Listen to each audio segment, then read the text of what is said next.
Hey, what's up, everybody? Welcome back to the NRW. I'm your host, Rob Medina, and I thank you all very much for joining me here today because today I'm going to be reviewing the movie 3 Days in Malay. Now, I hope you guys can forgive because my voice is kind of giving in and out. I've been under the weather for the last couple of weeks where some days my voice is just on point, and then so like days like today where I'm literally speaking and I can hear my voice just about to break and crack, which I'm sure you may have picked up on the way with this intro here. So with this review, I'm going to be very careful to how I'm speaking here because I know once I start raising my voice, I'm going to start feeling the effects here of this sickness that I've been dealing with in the last couple of weeks, where I've been doing well some days and some days I'm just doing horrible. So I don't know what it is. It's not COVID as far as I'm concerned. And but yeah, I'm gonna just grind through this here, and hopefully you guys will be able to hear me speak without losing my voice along the way. So now with this movie in 3 Days Malay, I actually was very excited for this movie because last year there was a movie that I love, and I've seen this movie on more than one occasion, and every time I watch the film again, I actually love the film that much more because to me, this particular movie is basically a throwback to the old school action genre films that I love and I grew up with. That this movie is basically just a more or less like a throwback to, and that movie is a movie Battle for Saipan. So that particular film, believe it or not, is kind of more or less like an unofficial trilogy of a World War II set of films that each of these movies are going to be more or less a part of here. So I liken it to like the Cornetto trilogy, where you have a movie like Shaun of the Dead, Hot Fuzz, and also The World End, which have nothing to do with each other, but you have the same group of people that are working on the film, which each of them having their own respective story, not really being connected with one another, with the exception of just certain things that each film has that does have some sort of connective tissue, but not really as far as like a linear story that follows from one film into the next. So in this particular case, I liken this trilogy that we're getting out of these stories, and this being the second film of this trilogy, which the third film is going to be Operation Bloodhound, which I will say that I'm very excited for that movie because the things I've learned about the film, I just cannot wait to see how it's gonna turn out in the final cut. And I have a lot of high hopes for that movie. But with this particular film, the second in this trilogy, I will say that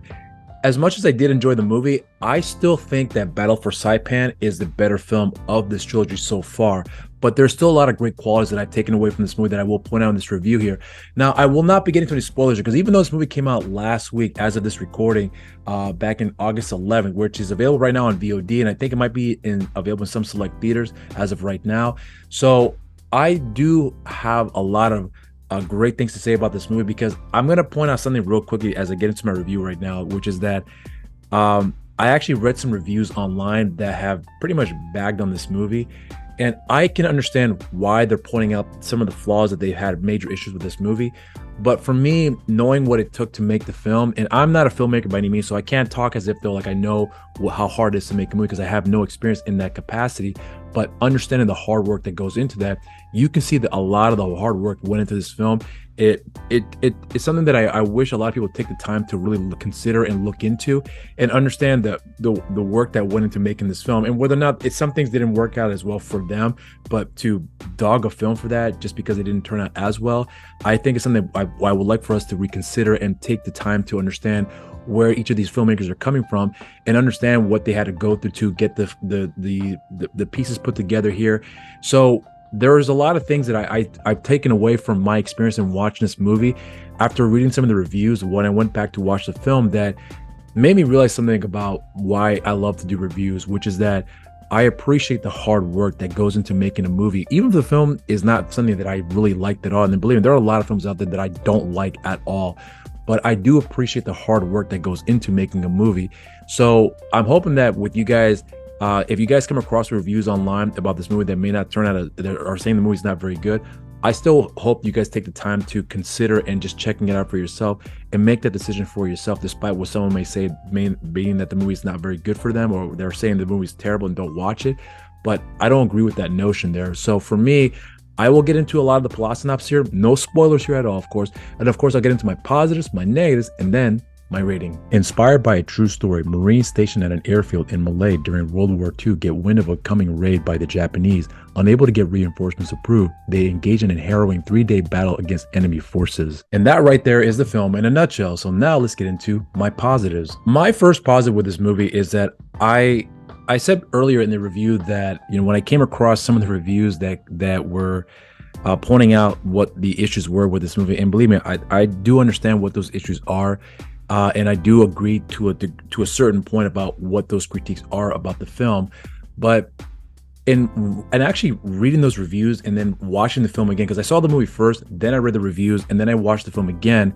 For some reason, in doing that actually helped me appreciate the film that much more when it came to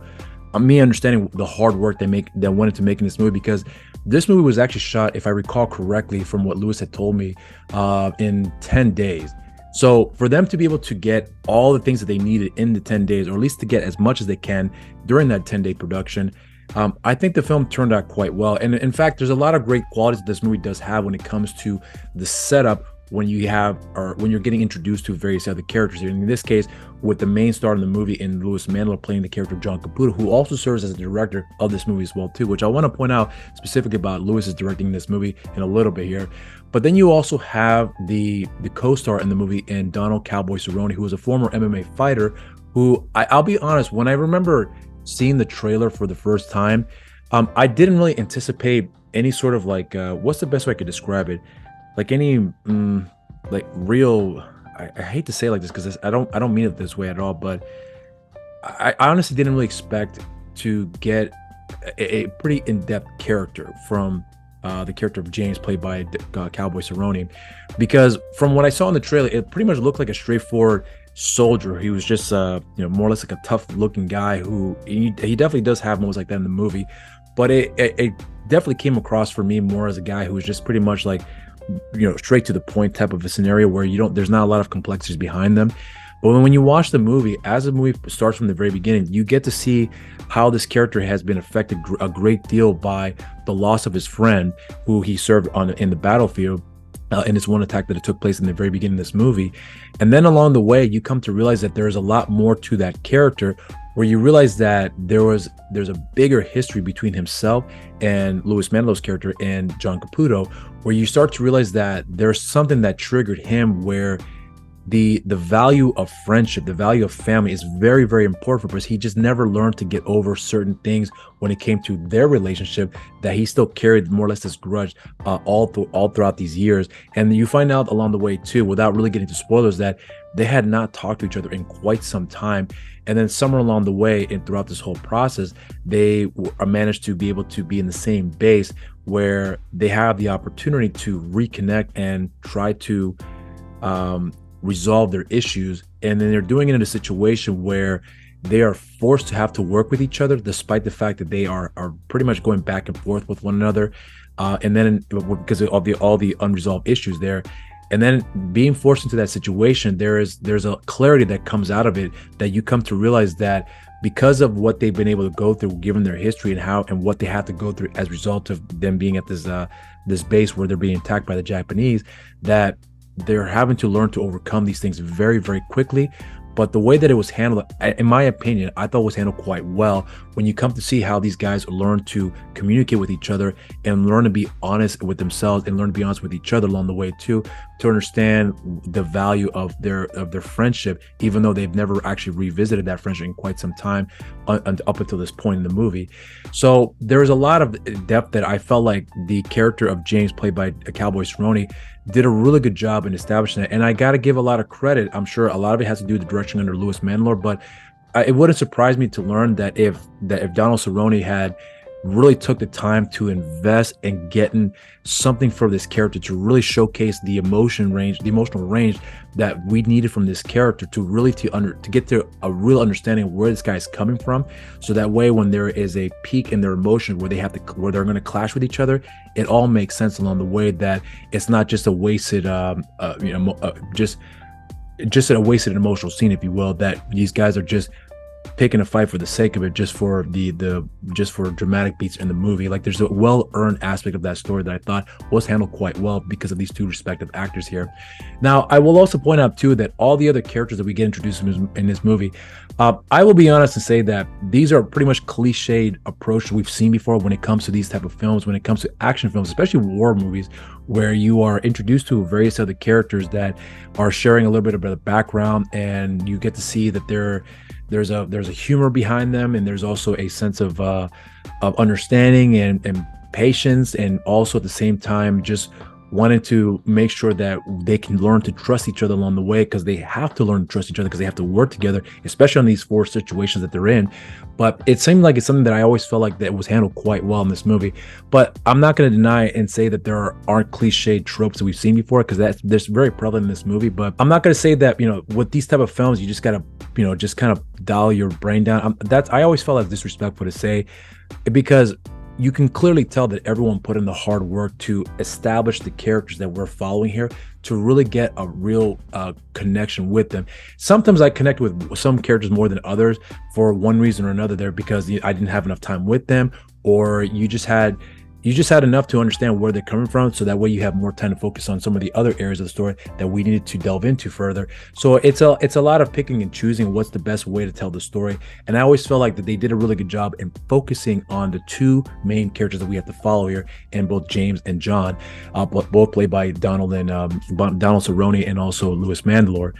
And I will also point out too that with the other cast members here, I would say that Quentin Rampage Jackson, this is somebody that I will say that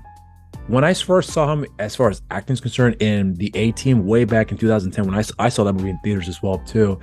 I always thought that he had a really good personality when it came to his on-screen presence, and he definitely does have this in this movie too. But I'm not to point this out as a negative, but I always felt like the character in the beginning didn't really have much of an impact that you get to feel as the story progresses along the way, where you get to learn more about his character and him being more involved with the story. You definitely felt his impact into the story there. But in the beginning, it was almost like as if though he was just a back burner in some way or shape or form, at least from my perspective.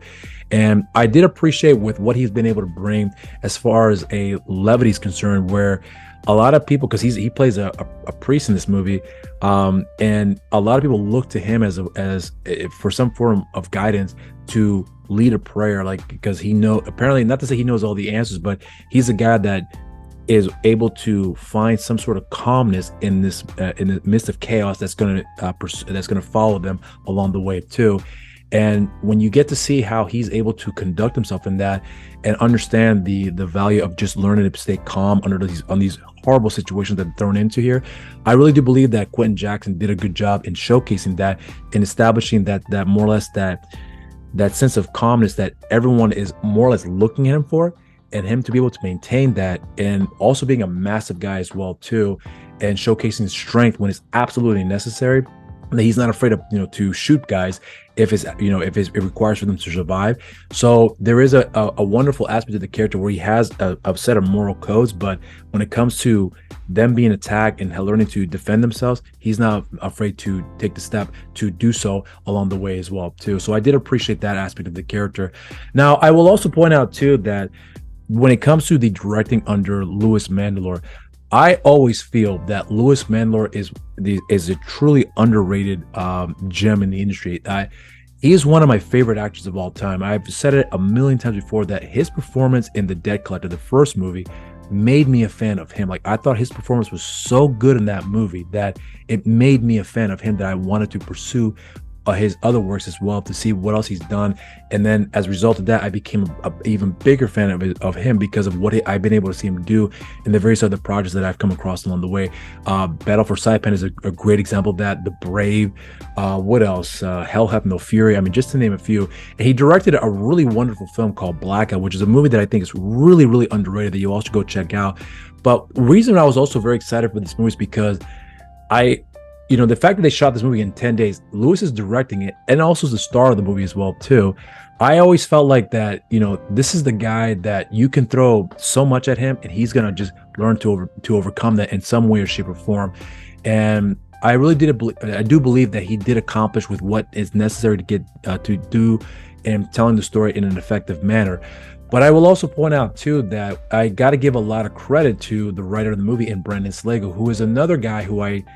become a really big fan of it. And I still believe to this very day that Battle for Saipan is his best movie for what he's been able to accomplish with that film, and then be able to carry on more or less the same sensibilities that we got from Battle for Saipan that we do get in this movie here too. And the one thing I will point out is that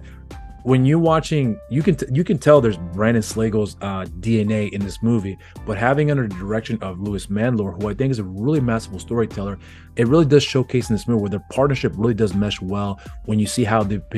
overall picture gets handled as it moves forward from there. So there's a lot of great qualities that I will point out about this film that I did thoroughly enjoy, which is that you get time to spend with the characters, and even some of the action sequences as well too. I would say definitely did have some wonderful parts that I did enjoy, but for me, that's where my positives will be ending right now, because there are some issues that I did have with the action sequences, which I'll get into my negatives here. So again, this can be the end of my positives, and now let's get into my negatives. So when it came to the negatives, there are actually two things that really do stick out for me that I felt like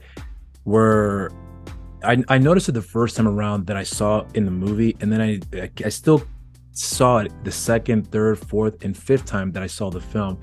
which is that I'm going to use Battle for Saipan as a good example of this here, because when it came to getting connected to the characters, at least for me, I felt like I connected with the characters a lot better in that film than I did in this movie. Now, that's not to say that there's nothing that you can't connect with at all with these characters. You definitely do have a lot to understand who they are and get to know them as individuals, especially when it came to learning about what is more or less the breaking point for each of these respective characters, especially with the two leads in this movie. But there were some points where I felt like what I got out of Battle for Saipan was somewhat missing in this movie. Not entirely, it was just certain parts here and there, especially when it came to, I'm going to say, where the character of James, played by Donald Cerrone, where there was a lot more to that story that I actually wanted to take away from, because even though you get a lot of information, but I felt like there was something that was missing in executing some certain aspects of the story that I felt like when we got to the end of the film, I did appreciate the ending, and I did appreciate the closure of their story, of their relationship between both John Caputo and James. But for some reason, that closure that I got, I still feel like it was missing something, where I would have liked to have seen a little bit more time with James and John in a different capacity to kind of get something more out of the characters. It's hard for me to really describe with what I mean by that, because you do get in this movie, but the way that it was executed for me personally didn't really necessarily work as well as it would have done, as it did in, say, for example, like Battle for Saipan, where you have time to spend with those characters, and somehow the way that it worked in that movie really clicked for me. In this film, didn't click as much for me. It's still very much there for you to be able to understand what's going on, but I always felt like it was something missing, and it's hard for me to describe because I don't know any other way for me to explain it to you without having to really reveal it, without getting to spoilers here. But I'm sure if people would watch the movie, you may understand what I mean by that. But I always felt like that there's something that could have been handled a little bit better to have a proper closeout, or not the proper closeout, but more or less like a proper connective tissue with certain beats that you would get with these characters, that when you get the payoff at the end, it felt like a very satisfactory ending, if that makes any sense. Now, the one negative that I will point out to more or less kind of close this off here actually does have to do with the action sequences in this film. Now, that's not to dismiss that the action sequences aren't good at all. They are very good, and you can tell that the hard work that went into this movie when it comes to putting all those pieces together, it shows in the film. But unfortunately for me, it didn't work as well as it did in Battle for Saipan, because in Battle for Saipan, I remember initially when I saw the movie for the first time, I remember in a review that I did for the movie, I should say, I was kind of critical about the way how certain action sequences didn't work for me.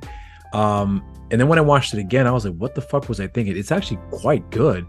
So I just did not know what it was that I was looking into that really stuck out for me in a slightly negative light. Whereas in this movie, it stuck out for me quite thoroughly, but it didn't take away my enjoyment of the film. But I always felt like that the action sequences in this movie, it didn't really hold up as well, in my opinion, as it did for Battle for Saipan. But again, that's not to disregard all the hard work that went into the movie, and that's not to say that there aren't any good action sequences in this film. There are quite a few, but in comparison to Battle for Saipan, that one does take the title as being the better of the two, in my opinion. But for me, as I said before, there's still great qualities about this movie, even though I point out these two major negatives for me that stick out for me. But at the end of the day, I did enjoy the movie. I had a lot of fun with it. And to me, that's really important. Like, can I connect with the characters, and can I walk away enjoying the film, not to say for what it is, but really just to walk away with something to really connect with at the end of the day, and that I can still think about after I watch the movie. Because even though I like to watch a film and get on with my day, I still like to have some of the pieces of the film left over for me to ponder about, and then be able to go back and revisit and just start dissecting the film a little bit more along the way. And I always felt like Louis Mandylor does a really good job, especially when you watch a movie like, for example, that he directed called Blackout. There's so much to pick apart to really kind of get a deeper grasp of the overall story with the characters that we're following here, that I still feel like he did a really effective job, I should say, with this particular story here, especially under the writing of Brandon Slade, who I think is a really good writer, but a phenomenal director as well too. So for me, that's gonna be my negatives. Now let's get into my rating. Now, I know, as I mentioned before in the beginning of this review, that there were a lot of people that did not like this movie. I understand why they didn't like the movie, and I would hope that people, as I said before, will take the time to really just go out of the way and give the film a shot. Because even though I did have some issues with the film, but for me, the positives did outweigh the negatives. And I will be upfront as well too. This isn't Louis's best movie, because Louis Mandylor is one of those guys that you put his name on something, I know that he will deliver, and he definitely does deliver with this movie when it comes to the directing, the acting, and the various other things he's done on this movie as well. And it does showcase in this movie too, but it's not my favorite of his that he's done here. And then when it came to as far as the trilogy is concerned, with this World War II trilogy that Brandon Slade has written all these films for, and Louis is directing this movie and then directing the third film, Operation Blood Hunt. I'm really excited to see how this will progress from here. We're coming from Battle for Saipan to 3 Days in Malay and then Operation Blood Hunt, because each of those films are their own respective stories, and they all have a different touch to them about what separates them to make their own isolated movie. But at the same time, you can see some of the connective tissue that you can see why it would want to be considered a trilogy, despite the fact they are not directly connected with each other in any way, shape, or form. So I always say that if you are a little hesitant about checking out the movie just based on from what you have read online about the film and from the reviews you've come across, I say give it a shot, because honestly, I think you may actually enjoy the film much more than you anticipate here. So for me, I say this movie is a raise a glass. And those are my thoughts on the film. Now, if you have seen this movie, let me know what you guys think in the comment section down below. And I'll also make sure to have a link of the film for you guys to check it out, where you can rent it and buy it. I highly recommend you guys go out of your way to check out these independent movies, because I love movies, but lately I've been more a bigger, stronger proponent for indie films, because there are a lot of hidden gems out there that a lot of people aren't aware exist. And you have great filmmakers and actors out there. I can point out Louis Mandylor, who's one of the greatest actors of all time, in my opinion. And he's a really good director as well, too. Brandon Slade, a great writer and a great director. I mean, if you look at the movies he's done from early in his career up to this point right now, he's clearly gotten better as a director. And when you watch those movies that I'm talking about here, when you look at a film, say, for example, like Battle for Saipan, you also have a movie like The Flood and also Breakout, and understand the limitations that they were having to deal with here, and yet been able to put the pieces together with a great crew along the way too, to be able to fulfill that vision and be able to tell the best story that they can, despite the limitations that were handed to them. So there's just a lot of great quality out there that people are not realizing is really out there for you to just check out. All you got to do is just invest the time to, check out their stories, spend money on it, because I am a big proponent about putting the money down into these projects, because these guys, I always feel like that if you can see what they were able to do on a budget that's very, very low, imagine what they can do on a bigger budget, whether it be bigger budget in terms of like a couple $1 million, tens of $1 million, whatever the case may be. If they're able to do these projects for a couple $100,000, maybe $1 million, and then do a great job with those respective films, imagine what they can do on a larger budget in terms of 5 million, 10 million, 20 million. They can just do great things with that, where they know how to execute and telling a great story and being able to keep the audience invested with the narrative that we're following here. So I always say, go out of your way, support these guys, and please spend money on them as well too. And with that being said, and if you haven't done so already, make sure you also subscribe to the NRW and share, like the videos, and hit the notification bell down there as well. And also follow NRW on social media, on Instagram, New Release Wednesdays on Facebook, Nerds Rule the World, and on Twitter at the NRW. And you can follow me on my social media accounts on Instagram, New Release Wednesday. I'm sorry, I'm going to say You're So Cool with Rob Medina. On Twitter, You're So Cool WRM, and also on Facebook, simply just Rob Medina. And that'll be it, guys. I hope you guys enjoy this review. And until next time, stay safe out there and cheers.